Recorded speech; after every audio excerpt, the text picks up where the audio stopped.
अब मैं क्यों दुख पा रहा हूं, मेरे क्या लग हो तुम? अब मुझे पता है अब मेरे क्या लगते हो। बाप आप उस परम पिता के वो बोली बाली संतान हो जिनको कोई भी मूर्ख बनाकर कहीं भी आपको भगा ले जाता है। देख लो क्या कह रहे हैं गुरुदेव, आप उस परम पिता की वो भोली भाली आत्मा हो जिनको कोई भी मूर्ख बना के कहीं भी भगा ले जाता है। आए धनाना में और गुरुजी के बेटे भगा ले गए अनाज मंडी सिरसा में, आए धनाना आश्रम में और गुरुजी के बेटे हरियाणा रोडवेज में बैठाकर भगा ले गए परशुराम की जयंती में। तो वही तो कह रहे हैं गुरुदेव कि आपको कोई भी भगा के ले जाता है, तो थोड़ा सा कॉमन सेंस का प्रयोग करो, ज्ञान को आधार बनाओ। आप मेरे क्या लगते हो? आप उस परम पिता के वो बोली बाली संतान हो जिनको कोई भी मूर्ख बनाकर कहीं भी आपको भगा ले जाता है। आप परमात्मा के वो प्यारी आत्मा हो और जिसके कारण मेरी नौकरी बरकरार है, मेरी मजदूरी मेरी दिहाड़ी आपके साथ है। परमेश्वर गुरुदेव भगवान अपने आप को छुपाते हुए इस प्रकार की बात कर रहे हैं कि आप उस परमात्मा की आत्मा हो और आप अगर सही प्रकार से भक्ति करोगे तो मेरी नौकरी बनी रहेगी जो परमात्मा ने मुझे दी है, ये ज्ञान समझाने की, तुम्हें मोक्ष मार्ग बताने की। तो गुरुदेव स्वयं परमात्मा होते हुए, सारी सृष्टि के मालिक होते हुए, सतगुरु रूप में अपने आप को छुपाते हुए, अपने से अन्य किसी और को भगवान बताते हुए, ताकि हम उनके ज्ञान को समझ सकें। अगर गुरुदेव शुरुआत में ये कह दे कि मैं भगवान हूं, मैं ही हूं परमात्मा, तो लोग तो ढंग से इनको संत भी नहीं मान रहे, भगवान कैसे स्वीकार कर लेंगे? पता नहीं क्या क्या संज्ञा दे देंगे, घमंडी है, अहंकारी है, अपने आप को भगवान कहता है, हमारी आंखों के सामने पैदा हुआ है। इसलिए सतगुरु ऐसी लीला करते हैं, अपने आप को छुपाते हैं और अपने से अन्य किसी और को भगवान बता के फिर ये ज्ञान प्रचार करते हैं। और ये तत्व ज्ञान फिर धीरे धीरे धीरे धीरे अधिकारी आत्मा के हृदय में ऐसे समा जाएगा, फिर वो आत्मा अपने आप ही नीर खीर का निबेरा कर लेगी। कहे कबीर सोए जन मेरा, जो नीर खीर का करे निबेरा। कि हमारे गुरुदेव भगवान कौन है, क्यों अपने आप को छुपा रहे हैं, क्या कारण है, और उस कारण को समझकर साध संगति से जुड़कर फिर अपने गुरुदेव के साथ में फिर परमात्मा वाला व्यवहार करेगी। एकमात्र गुरुदेव का जयकारा, घर में केवल एकमात्र गुरुदेव की फोटो, केवल गुरुदेव के आगे दंडवत, गुरुदेव को भोग लगाना, गुरुदेव की आरती उतारना, सतगुरु की महिमा करना। फिर वो आत्मा अपने गुरु को परमेश्वर मानकर परमेश्वर की तरह व्यवहार करेगी। तब उसकी आत्मा के मैल कटने शुरू होते हैं। फिर गुरुदेव कहते हैं ना कि बच्चों, उस परमात्मा का नाम लेने मात्र से हमारे जो है वो पाप कर्म कटने लग जाते हैं।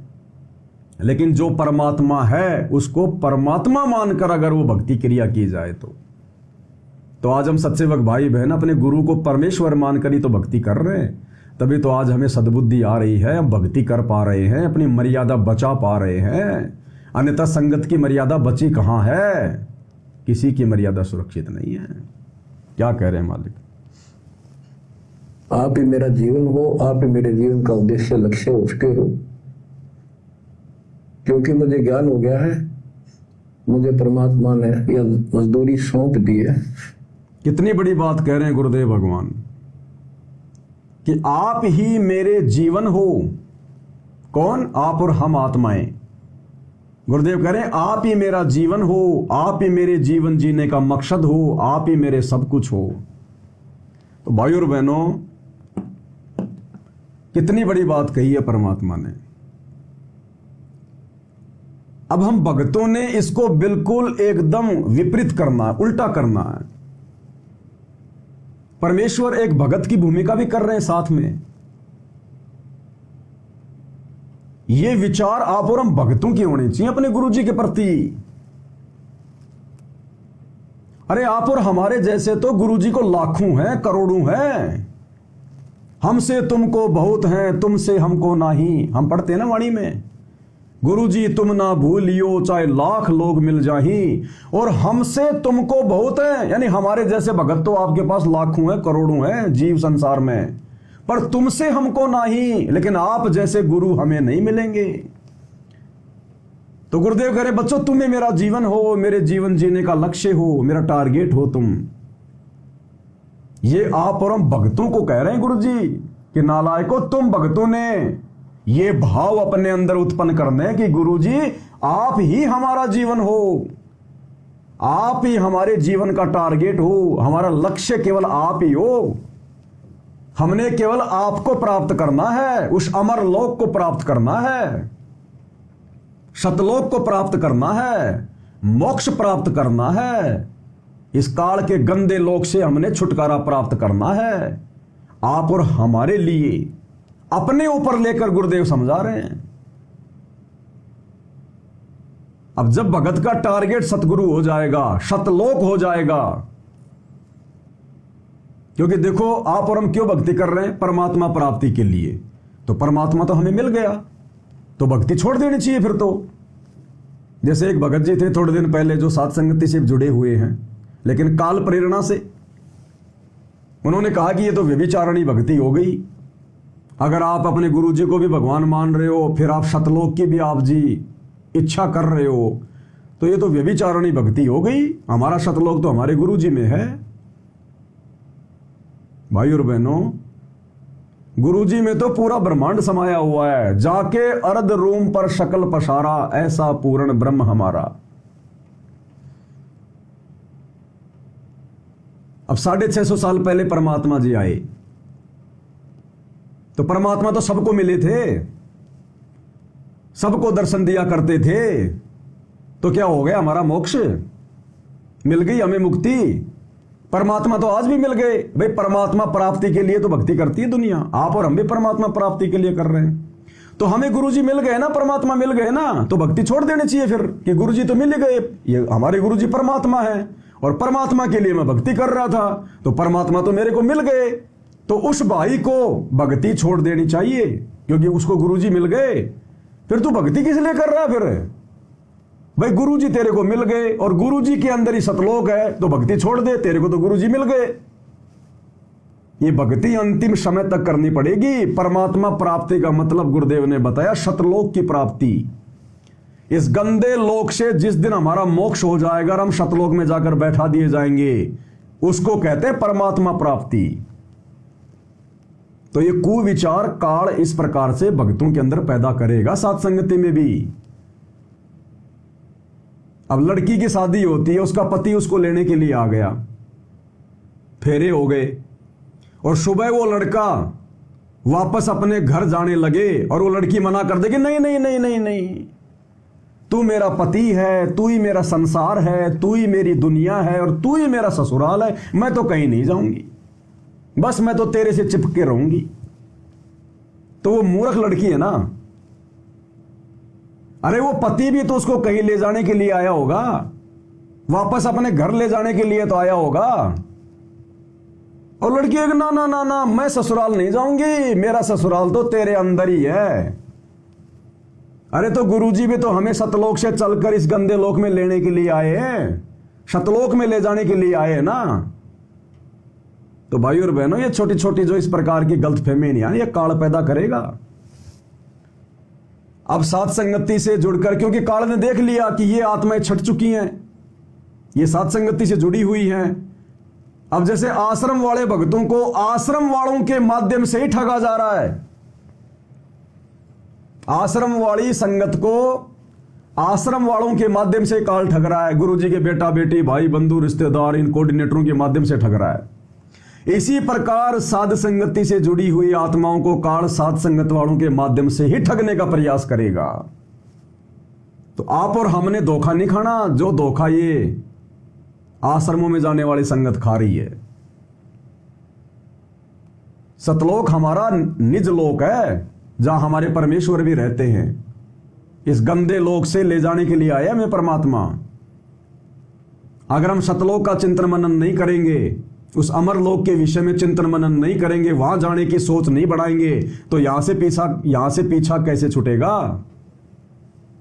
अगर वहां के सुखों के बारे में नहीं सोचेंगे, तो इस गंदे लोक के इन दुखों से हमारा पीछा कैसे छूटेगा? हमें आत्मग्लानि कैसे बनेगी? अब कोई लड़का कोई पढ़ाई पढ़ रहा है और कोई ना ना ना ना बस स्कूल में पढ़ाई पढ़ रहा है ना, बस स्कूल में रहना तेरे को। अरे वो नौकरी के लिए पढ़ रहा है मेरे भाई, टीचर उसको पढ़ा रहा है और वो कहना नहीं ये टीचर ही मेरा सब कुछ है, बस ये स्कूल ही मेरा सब कुछ है, तो भूखा मरेगा फिर वो भूखा। उस बच्चे का टारगेट होता है नौकरी, और नौकरी मिलेगी तब उसको सुख मिलेगा, गाड़ियां मिलेंगी, कोठी मिलेगी, बंगले मिलेंगे। इसी प्रकार गुरुजी हमारे टीचर हैं, गुरुजी हमें उस लोक में जाने की विधि बता रहे हैं, तो हमने गुरुजी के अनुसार उनके वचन में रहते हुए गुरुजी को सब कुछ मानकर और हमने सतलोक प्राप्ति के लिए ये पढ़ाई पढ़नी है। नहीं तो पढ़ाई नहीं पढ़ पाएंगे, हम फेल हो जाएंगे। कोई बच्चा अगर अपने भविष्य को ध्यान में ना रखकर अगर पढ़ाई कर रहा है, वो क्या पढ़ेगा? वो उसका टारगेट तो है ही नहीं कुछ, क्या करेगा फिर? वो मजदूरी करेगा यहीं पर। तो हमारा टारगेट भी होना चाहिए सतलोक प्राप्ति, और सतलोक प्राप्ति करवाएगा सतलोक का राजा परमात्मा सतगुरु बनके। तो सतगुरु के प्रति भी हमने पूरी तरह वफादार रहना है, और टारगेट हमारा कि सतगुरु के साथ सतलोक चलेंगे, तब बात बनेगी। तो क्या कह रहे हैं परमेश्वर? और आपके कष्ट को दास खूब जानता है, आप नहीं जानते। क्या कह रहे हैं गुरुदेव? कि आपके कष्ट को दास खूब जानता है, लेकिन आप नहीं जानते, क्योंकि आप और हम तो जीव हैं भाई। अंतर्यामी कौन है? परमात्मा गुरुदेव। जो अंतर्यामी है वही तो जान सकता है। अरे आप और हमारे कष्ट, कष्ट यानी भाई और बहनों, आप और हमारे असंख्य जन्म हो चुके हैं, असंख्य जन्म। ना जाने कब से हम इस काल के लोक में फंसे हुए हैं। हमारे कितने मनुष्य जन्म हो चुके हैं, कितनी बार हम राजा बने, भिखारी बने, जानवर बने, 84 में गए, देवी देवता बने, ब्रह्मा विष्णु महेश भी बने। तो हमारे असंख्य जन्मों के पाप कर्म जमा है काल की डायरी में। क्या कहते हैं गुरुदेव जब हम भोग लगाते हैं? युगन युगन के पाप सब युगन युगन के मैल, और जानत हो जगदीश तुम जोर किए बदफैल। कि हे परमात्मा, हमने युगों युगों में मनुष्य जन्म प्राप्त करके जो कुकर्म किए हैं, जो पाप कर्म किए हैं, परमेश्वर आप सब कुछ जानते हो। तो क्या कह रहे हैं गुरुदेव? बच्चों, आप लोगों के कष्टों से ये दास भली भांति परिचित है, आप नहीं हो। तो आप और हम तो हो भी कैसे सकते हैं? हम तो 2 कोटि के जीव हैं। हमने 3 दिन पहले क्या खाना खाया था, क्या सब्जी खाई थी, हमें ध्यान नहीं।